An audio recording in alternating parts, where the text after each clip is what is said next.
ನಿದ್ರೆಯಿಂದ ಎಷ್ಟೆಲ್ಲ ಪ್ರಯೋಜನಗಳಿವೆ. ವಯಸ್ಕ ಮನುಷ್ಯ 6ರಿಂದ 7 ಗಂಟೆ ನಿದ್ರೆ ಮಾಡಬೇಕು. ಇಡೀ ದಿನ ಲವಲವಿಕೆಯಿಂದ ಕೆಲಸ ಮಾಡಬಹುದು. ಒತ್ತಡ ಕಡಿಮೆಯಾಗಿ ಆರೋಗ್ಯವು ವೃದ್ಧಿಸುವುದು. ನಿದ್ರೆ ಬರುವುದಿಲ್ಲವೇ? ನಿದ್ರೆ. ಇಶಾ ನಮಾಜ್ಗೆ ಮೊದಲು ಮಲಗಬೇಡಿರಿ. ಇದರಿಂದ ಇಶಾ ನಮಾಜ್ ತಪ್ಪಿ ಹೋಗುವ ಸಂಭವವಿದೆ. ನಿದ್ರೆ ಎಂಬ ಈ ಮರಣದ ಬಳಿಕ ದೇವನು ನಮ್ಮ ಪ್ರಾಣವನ್ನು ಮರಳಿ ನೀಡುತ್ತಾನೋ ಅಥವಾ ಶಾಶ್ವತವಾಗಿ ತೆಗೆದುಬಿಡುತ್ತಾನೋ ಎಂಬುದು ಹೇಗೆ ಗೊತ್ತು?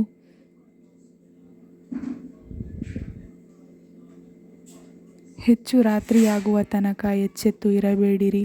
ರಾತ್ರಿ ಬೇಗ ಮಲಗುವ ಮತ್ತು ಮುಂಜಾನೆ ಬೇಗ ಏಳುವ ಪರಿಪಾಠ ಇಟ್ಟುಕೊಳ್ಳಿರಿ. ರಾತ್ರಿ ನಿದ್ರೆಗೆಡುವ ಮತ್ತು ಹಗಲಲ್ಲಿ ಅದನ್ನು ಪೂರ್ತಿಗೊಳಿಸುವ ಅಭ್ಯಾಸ ಮಾಡಬೇಡಿರಿ.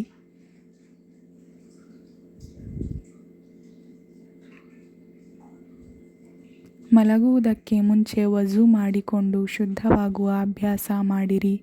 ಮಲಗುವುದಕ್ಕಿಂತ ಮುಂಚೆ ಹಾಸಿಗೆಯನ್ನು ಚೆನ್ನಾಗಿ ಕೊಡವಿರಿ.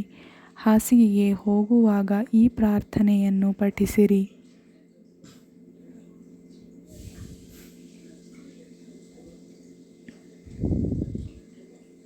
ಅಲ್ಹಮ್ದುಲಿಲ್ಲಾಹಿಲ್ಲದಿ ಅತ್ಆಮನ ವಸಕಾನ ವಕಫಾನ ವಆವಾನ ಫಕಂ ಮಿಮ್ಮಲ್ಲ ಕಾಫಿಯ ಲಹು ವಲಾ ಮೌವಿ.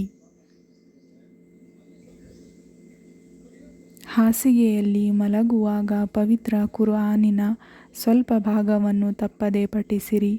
ಹೊಸ ಗಾಳಿ ಬೆಳಕು ಬರುವ ಸ್ಥಳವನ್ನೇ ನಿದ್ರೆಗಾಗಿ ಆರಿಸಿರಿ.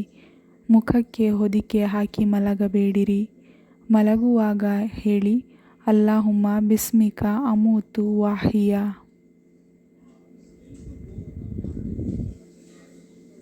ನಿದ್ರೆ ಬರುವುದಕ್ಕೆ ಮೊಸರಿಗೆ ಜೇನುತುಪ್ಪ ಸೇರಿಸಿಕೊಂಡು ರಾತ್ರಿ ಮಲಗುವ ಪೂರ್ವದಲ್ಲಿ ಸೇವಿಸಿದಲ್ಲಿ ನಿದ್ರೆಯು ಚೆನ್ನಾಗಿ ಬರುತ್ತದೆ.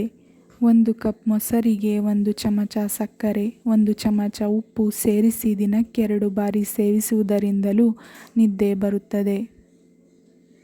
ಕಸಕಸೆಯನ್ನು ನೀರಿನೊಂದಿಗೆ ಚೆನ್ನಾಗಿ ರುಬ್ಬಿ ಅದಕ್ಕೆ ಅವಶ್ಯವಿರುವಷ್ಟು ಸಕ್ಕರೆ ಸೇರಿಸಿಕೊಂಡು ಕುಡಿಯಿರಿ.